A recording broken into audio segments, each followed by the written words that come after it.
स्वागत है ब्रेक के बाद। आप देख रहे हैं वास्तुवाणी और हम बात कर रहे हैं कैसे एक बड़े घर में एक बड़े परिवार को वास्तु का लाभ मिल पाए। तो हम बात कर रहे हैं सर्वांग जी एक बड़े घर की, बड़े परिवार की। जाहिर सी बात है, इतना बड़ा घर है, बड़ा परिवार, तो नौकर जरूर होंगे। अब ऐसे में सर्वेंट क्वार्टर्स हमेशा नॉर्थ वेस्ट कॉर्नर में, नॉर्थ वेस्ट सेगमेंट में होने चाहिए, क्योंकि जब बड़ा परिवार होता है, बड़ा घर होता है, तो सारे सेगमेंट्स खूब सफिशिएंट होते हैं, बड़े बड़े, तो नॉर्थ वेस्ट में ही। यहाँ तक कि जो हमारे पेट्स हों, जो हमारे गेस्ट रूम हो, ये सब नॉर्थ वेस्ट क्षेत्र में आएंगे। गैराज भी नॉर्थ वेस्ट और साउथ ईस्ट दोनों में हो सकते हैं जी। अब गेस्ट रूम नॉर्थ वेस्ट मैंने कवर कर दिया इसको जी। बात करें अगर पेट्स की, क्योंकि अक्सर बच्चों को शौक होता है पेट्स भी नॉर्थ वेस्ट में, ये सब नॉर्थ वेस्ट। आखिर क्या वजह है कि इन्हें नॉर्थ वेस्ट में रखा जाए? क्योंकि ये चल कोण है, वहाँ यहाँ वायु एलिमेंट है। गेस्ट थोड़े दिन के लिए हमारे यहाँ आता है, उसी तरह नौकर अगर किसी भारी कोण में रहेंगे तो हम पे हावी रहेंगे। और दूसरी चीज ये है कि आपकी से नहीं रहेगी, तो उनको भी इसी कोण में रहना चाहिए। और अगर गलती से हमने किसी आगंतुक को, मेहमान को साउथ के कोने में बिठा लिया, रख लिया, उन्हें कमरा दे दिया, तो क्या उनके साथ भी यही घर में डिस्टर्बेंस होगा, घर के अंदरूनी मामलों में दखल देने लगेंगे। हाँ, और जो है उनका टिकाव भी बढ़ जाएगा। आप करना चाहेंगे तो जल्दी ना हटा पाएंगे जी। चलिए बात कर लेते हैं गैराज की।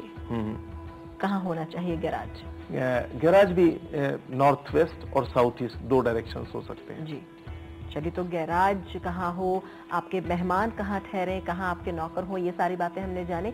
अब जान लेते हैं, बड़ा घर है, जाहिर सी बात है, लॉन भी होगा, फवारा भी होगा, क्या महत्व है, कहाँ होना चाहिए? लॉन ईस्टर्न सेगमेंट में या नॉर्थ ईस्ट सेगमेंट और नॉर्थ, जितना खुला रख सकें, बगीचा आप पूरा बना सकते हैं। जी। और उस बगीचे के नॉर्थ ईस्ट कॉर्नर पे बोरिंग भी कर सकते हैं, और नॉर्थ ईस्ट पे ही बड़ा सुंदर सा आप जो है एक फाउंटेन लगा सकते हैं। तो नॉर्थ ईस्ट इस तरह से डेवलप कर लीजिए, और east area, north area, east particularly east और नॉर्थ ईस्ट में आप जो है लॉन बनाएं। चलिए, ये सारी बातें तो हो गई एक बड़े घर की, क्योंकि बड़ा घर है तो तोड़ फोड़ करके भी चीजें सही की जा सकती हैं। लेकिन छोटे घर की अगर बात करें, लेकिन फैमिली बड़ी हो, तब क्या किया जाए? पहले मैं बता चुका हूं कि इसमें इनको रहने के लिए आपको कहीं ना कहीं एडजस्टमेंट, आपस में सामंजस्य बनाना पड़ेगा, क्योंकि जो भी हस्बैंड वाइफ कपल हैं उनको प्राइवेसी चाहिए जी। उनको आपको कमरे देने पड़ेंगे। आप बता रही हैं 3 कमरे हैं, तो निश्चित रूप से एक दादा दादी को चला गया, दोनों पुत्र और पुत्र वधुओं को चला गया,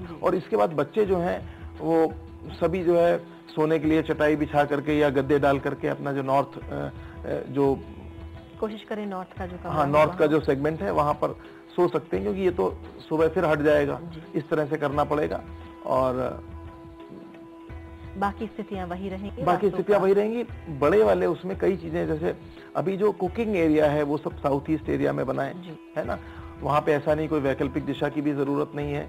जनरेटर रूम जो है वही साउथ ईस्ट में बनाए।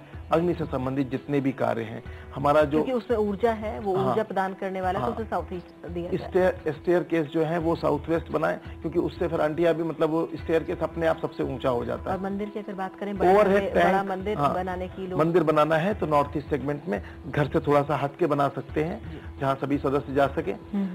कोर्ट यार्ड जो है वो मध्य क्षेत्र इसमें बिल्कुल खुला होना चाहिए, ओपन टू स्काई होना चाहिए, ताकि बड़ा घर है, पूरी सारी एनर्जीज, आकाश तत्व वहां होता है, आकर के पूरे घर में भर जाए, प्रकाश, वायु, हर चीज। और मध्य क्षेत्र में आप तुलसी का एक सेंटर एक्टिवेशन जिसे हम लोग कहते हैं, तो सेंटर एक्टिवेशन के लिए तुलसी का बड़ा सा वो लगाएं जी। बिल्कुल। ओवरहेड टैंक जो है वो नॉर्थ वेस्ट में या वेस्ट में रखें जी, है ना। और इस तरीके से तो ये तमाम अगर वास्तु के उपाय इस बड़े घर में, बड़ी फैमिली अपनाए जाएंगे, तो जाहिर सी बात है जो घर में आपस में मतभेद होते हैं उनमें कमी आएगी। बिल्कुल। तो ये वो छोटे छोटे उपाय थे जिन्हें अगर आप अपनाएं तो आपका बड़े घर में पूरी तरह से आप वास्तु का लाभ भी उठा पाएंगे, और पूरी तरह से संतुलित ऊर्जा आपके साथ रहेगी, तो किसी भी तरह की कोई लड़ाई, परेशानी, मतभेद आपसे दूर रहेंगे। चलते चलते टिप ऑफ द डे हमारे दर्शकों के लिए। देखिए, मैं चाहूंगा जब बड़ा घर है और उसमें आप सक्षम हैं, तो वहां पर मंदिर में अखंड दीप की स्थापना जरूर करनी चाहिए। अखंड दीप की स्थापना, आजकल फ्लोटिंग कैंडल्स हैं ऐसी जो कि 3-3 दिन आपको कैंडल चेंज नहीं करनी पड़ती।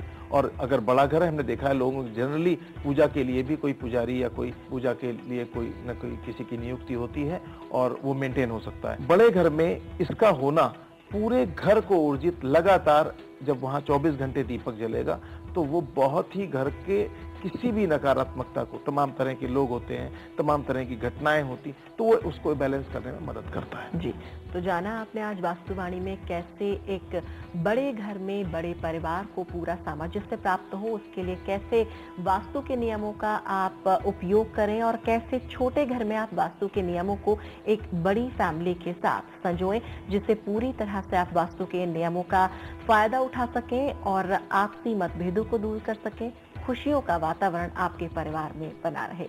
इसी के साथ वास्तुवाणी में आज के लिए इतना ही। हमें दीजिए इजाजत। नमस्कार।